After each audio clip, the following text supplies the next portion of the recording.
Luca Josino, nosso repórter, falando sobre a história do transporte por moto via aplicativo, o tal do Uber Moto, né? Vamos dar o nome, porque foi isso que gerou a polêmica. Bom dia, Josino. Tudo bem, Thaís? Bom dia pra você, pro Ronald e pros nossos ouvintes. Um ótimo sábado. Pois é, um dos assuntos mais polêmicos dessa semana, transporte de aplicativos com passageiro de moto. O que aconteceu? Nessa semana, no começo da semana, a Uber anunciou que aqui em São Paulo e também na cidade do Rio de Janeiro haveria a possibilidade dos passageiros se locomoverem também via moto, de moto. Depois disso, a prefeitura marcou uma reunião dizendo que não havia sido avisada pela empresa. E aí, nessa reunião que aconteceu ontem, houve alguns pontos apresentados tanto pela prefeitura quanto pelo aplicativo. A prefeitura disse que não havia segurança, queria regulamentar algumas coisas em relação, por exemplo, ao capacete, a locais onde as motos poderiam circular e tudo mais. Hoje, qual que é a novidade? Esse aplicativo, essa forma de transporte aqui em São Paulo está suspensa. Um decreto que foi assinado pelo prefeito Ricardo Nunes e já está publicado no Diário Oficial de hoje da Prefeitura da capital paulista. Então, a partir de agora, por um tempo indeterminado, não se pode andar de Uber, moto ou qualquer outro aplicativo com passageiro aqui em São Paulo, na cidade de São Paulo. Algumas outras reuniões já estão agendadas para essa semana entre secretário de transporte, representantes da Uber e de outros aplicativos para tentarem entrar num acordo. Mas nesse primeiro momento não se pode andar com esse tipo de aplicativo dessa forma por causa de um motivo principal, a falta de segurança, que foi apontada pelos representantes da Prefeitura de São Paulo. Thaís e Ronald. Acabei de fazer um cálculo aqui. Entrei no aplicativo e para eu ir para minha casa, ali na Pompeia, 22 e 25 de moto. Tá no aplicativo aqui, ó. Tá aqui, 22 e 25. O motociclista tá a 1 minuto de distância daqui para eu utilizar agora, neste exato minuto. Então, fica claro que o problema continua. O Uber Moto está disponível no aplicativo há mais de 2 anos. Porque não tem como, tem cidade do ABC que está funcionando, não tem como você, na divisa de São Paulo, mudou o aplicativo, deixa de ter. Ele está lá disponível para você. Quando você vai para outro lugar, está lá disponível para você. Só um questionamento a se fazer.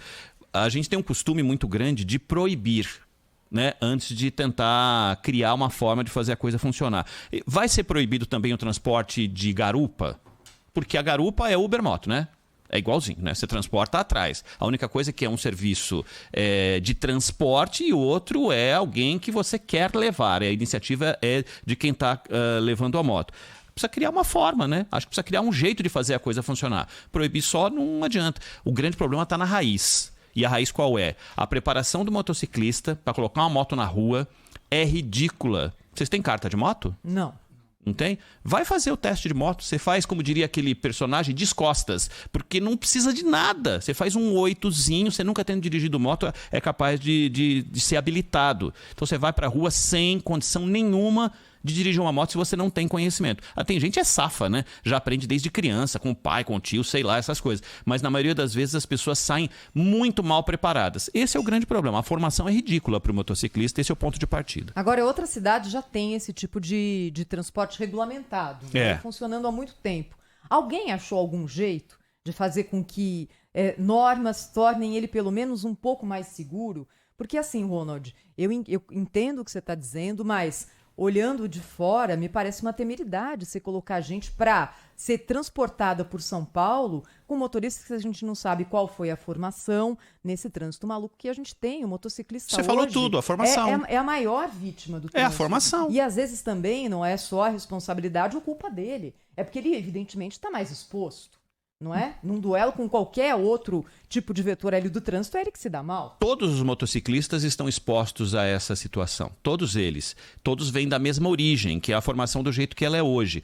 O nosso problema está na origem, então o problema não é o aplicativo, é a origem disso tudo. O que precisa criar é um meio termo de como fazer algo que ofereça segurança. Isso já é realidade em outros lugares do mundo. Se a gente for olhar os números da própria empresa de aplicativo, os lugares em que tem essa oferta, não houve um aumento no número de acidentes com motocicletas. O que foi feito que deu certo? E onde deu errado para a gente corrigir? A minha preocupação sempre, Thaís, é quando pinta um negócio novo, é sempre a primeira alternativa é proibir. Fala, o que caminhos nós vamos criar para fazer isso ser diferente? Precisamos chamar o pessoal do Denatran e falar assim, Denatran, esse curso de habilitação para motociclistas é ridículo. A gente está numa cidade que tem 1 milhão de motos. O que precisa ser melhor para a gente fazer um motociclista desta cidade e de todas as outras por consequência, pilotar melhor, saber andar no corredor? A gente está com um exemplo lindo, que a faixa azul, não teve um acidente na faixa azul. Então era uma coisa que o poder público poderia ter feito. Custo quase zero. Zero. O que a gente fez? Fez o corredor de moto, que era aquele que já acontecia. Lata de tinta e pintou. O corredor já existia na prática. O motociclista já ia ali, só transformou ele como algo legal. E deu certo. Então, às vezes, falta iniciativa de transformar esse transporte em algo legal, em algo bom e que pode facilitar a vida das pessoas. Andar de moto em São Paulo é muito mais rápido e muito mais fácil do que andar de carro. E olha, é uma discussão boa, porque mais uma vez dá aqui a gente a oportunidade de dizer que o poder público tem que priorizar a segurança desse tipo de deslocamento, porque é o mais exposto.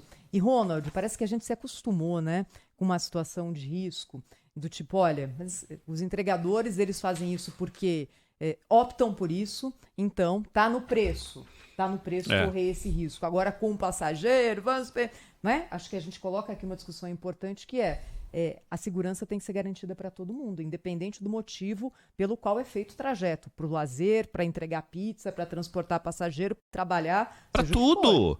Hoje, tem um dado que é bem importante. As pessoas, muitas vezes, acham que o motoqueiro que faz a entrega, que é o cara que morre no trânsito ou que se acidente e fica sequelado e aumenta o custo do SUS e tudo mais e tal. Não é. O cara que mais se acidenta é aquele que andava de transporte público, pegava trem, pegava ônibus e gastava por mês R$300. O que ele faz com esse dinheiro? Vou colocar numa parcela de uma motocicleta. Ele compra uma moto baratinha, às vezes até usada, muitas vezes moto nova. Parcela e sai pra rua. E encurta o tempo de deslocamento dele de 3 horas para 40 minutos. A qualidade de vida dele vai lá em cima, porque ele fala, caramba, eu ganhei hora, dia para fazer outras coisas, até de trabalho mesmo. E não é o cara que vai fazer a entrega, ele se desloca de casa para o trabalho, de trabalho para casa. E aí ele fica exposto porque ele foi muito mal preparado para fazer isso. Ele não está pronto para ser motociclista numa cidade. O cara, quando tira habilitação, ele pode andar numa moto 125 cilindradas ou andar numa Amazonas 1200. Ele pode no dia seguinte fazer isso se ele quiser. Não tem categorização. Ele já sai pronto para andar em qualquer moto, de qualquer jeito. Não pode ser desse jeito. O cara precisa começar numa base, ir crescendo e aí ter habilitação profissional para fazer entrega, para fazer de tudo e até o transporte de ir e vir para casa. É desse jeito. Ronald, você sabe qual o principal perfil do doador de órgão aqui em São Paulo? Uhum. É o motociclista. É o acidentado, né?